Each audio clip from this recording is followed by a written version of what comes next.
ಜನಗಣಮನ ಈ ಸಾಲುಗಳು ಕೇಳಿದರೆ ಸಾಕು, ಅವುಗಳು ಕಿವಿಗೆ ಬಿದ್ದಂತೆಯೇ ದೇಶದ ಜನ ಎದೆಯುಬ್ಬಿಸಿ ನಿಲ್ತಾರೆ, ತಲೆ ಎತ್ತಿ ಸೆಲ್ಯೂಟ್ ಮಾಡ್ತಾರೆ. ಈ 13 ಸಾಲಿನ 52 ಸೆಕೆಂಡ್ಗಳ ಭಾರತದ ರಾಷ್ಟ್ರಗೀತೆಗೆ ಅಷ್ಟೊಂದು ಶಕ್ತಿ ಇದೆ, ದೇಶದ ಜನರನ್ನು ಒಂದುಗೂಡಿಸುತ್ತೆ.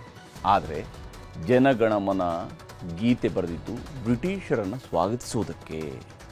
ಒಂದೇ ಮಾತ್ರ ನಿಜವಾದ ರಾಷ್ಟ್ರಗೀತೆ ಅಂತ ಬಿಜೆಪಿಯ ಸಂಸದ ಮಾಜಿ ಸ್ಪೀಕರ್ ವಿಶ್ವೇಶ್ವರ ಹೆಗಡೆ ಕಾಗೇರಿ ಹೇಳಿದ್ದಾರೆ.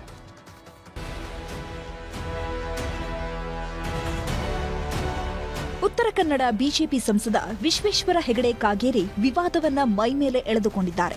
ದೇಶದ ರಾಷ್ಟ್ರಗೀತೆ ಕುರಿತು ವಿಶ್ವೇಶ್ವರ ಹೆಗಡೆ ಕಾಗೇರಿ ವಿವಾದಾತ್ಮಕ ಹೇಳಿಕೆ ನೀಡಿದ್ದಾರೆ.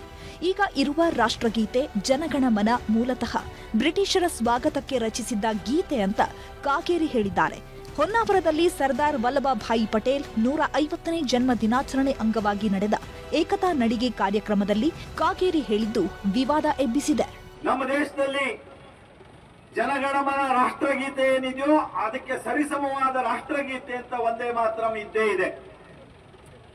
ನಾನು ಇತಿಹಾಸವನ್ನ ಮತ್ತೆ ಕೆದಕೋದಕ್ಕೆ ಹೋಗೋದಿಲ್ಲ. ಹಾಗೆ ನೋಡಿದ್ರೆ ಒಂದೇ ಮಾತ್ರಮೇ ರಾಷ್ಟ್ರಗೀತೆ ಆಗ್ಬೇಕು ಅನ್ನುವಂತ ಕೂಗು ಬಲವಾಗಿತ್ತು. ಆದ್ರೆ ಅವತ್ತಿನ ನಮ್ಮ ಪೂರ್ವಜರು ಒಂದೇ ಮಾತ್ರಮೂ ಇರಲಿ, ಜೊತೆಗೆ ಆ ಬ್ರಿಟಿಷ್ ಅಧಿಕಾರಿಯನ್ನ ಸ್ವಾಗತಿಸೋದಕ್ಕೆ ರಚನೆ ಮಾಡಿರುವಂತ ಜನಗಣಮನವೂ ಇರಲಿ ಅಂತ ಎರಡನ್ನೂ ನಮಗೆ ಸೇರಿಸಿ ನಾವು ಇವತ್ತು ಅದನ್ನು ಒಪ್ಪಿಕೊಂಡು ಅದನ್ನು ಪಾಲಿಸ್ತಾ ಇದ್ದೇವೆ. ಇಷ್ಟಕ್ಕೆ ಸುಮ್ಮನಾಗದ ಮಾಜಿ ಸ್ಪೀಕರ್ ಹಾಲಿ ಬಿಜೆಪಿ ಸಂಸದ ಕಾಗೇರಿಯವರು ಇನ್ಮುಂದೆ ಒಂದೇ ಮಾತರಂ ಅನ್ನೋದು ಶಾಲೆಗಳಲ್ಲಿ ಮೊಳಗಬೇಕು, ಕಾಲೇಜುಗಳಲ್ಲಿ ಮೊಳಗಬೇಕು, ಕಂಠಗಳಲ್ಲಿ ಒಂದೇ ಮಾತರಂ ಕೇಳಬೇಕು ಅಂತಾನೂ ಕರೆ ಕೊಟ್ರು.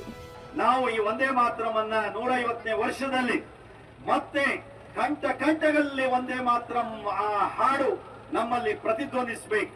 ನಮ್ಮ ಶಾಲೆ ಕಾಲೇಜುಗಳಲ್ಲಿ ಯುವಕರ ಮಧ್ಯೆ, ನಾಡಿನ ಜನರ ಮಧ್ಯೆ ಆ ಒಂದೇ ಮಾತರಂ ಹಾಡು ಕಂಠಸ್ಥವಾಗಿ ಅದು ಮತ್ತೆ ಮೊಳಗಬೇಕು. ರಾಷ್ಟ್ರಗೀತೆ ಜನಗಣಮನ ಭಾರತದ ವೈಭವ ಮತ್ತು ಸಾರ್ವಭೌಮತೆಯ ಸಂಕೇತವಾಗಿದೆ.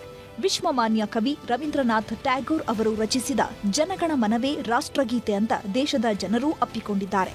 ಅಂದ್ಹಾಗೆ 1911ರಲ್ಲಿ ಕೋಲ್ಕತ್ತಾದಲ್ಲಿ ನಡೆದ ಭಾರತ ರಾಷ್ಟ್ರೀಯ ಕಾಂಗ್ರೆಸ್ ಅಧಿವೇಶನಕ್ಕೆಂದೇ ಈ ಹಾಡನ್ನು ರವೀಂದ್ರನಾಥ್ ಟ್ಯಾಗೋರ್ ಸಂಯೋಜನೆ ಮಾಡಿದ್ರು. ಟ್ಯಾಗೋರರು 1919ರಲ್ಲಿ ಜನಗಣಮನ ಗೀತೆಯನ್ನು ಸ್ವತಃ ಇಂಗ್ಲಿಷ್ ಭಾಷೆಗೆ ಅನುವಾದಿಸಿದ್ರು. 24 ಜನವರಿ 1950ರಂದು ರಾಷ್ಟ್ರಗೀತೆಯಾಗಿ ಅನುಮೋದಿಸಲಾಯಿತು. ಆದರೆ 75 ವರ್ಷಗಳ ಬಳಿಕ ಈಗ ರಾಷ್ಟ್ರಗೀತೆ ವಿಷಯದಲ್ಲಿ ಕಾಗೇರಿಯವರು ಆಡಿದ ಮಾತು ವಿವಾದದ ಜೊತೆ ಚರ್ಚೆಯನ್ನು ಹುಟ್ಟುಹಾಕಿದೆ. Bureau report, news 18.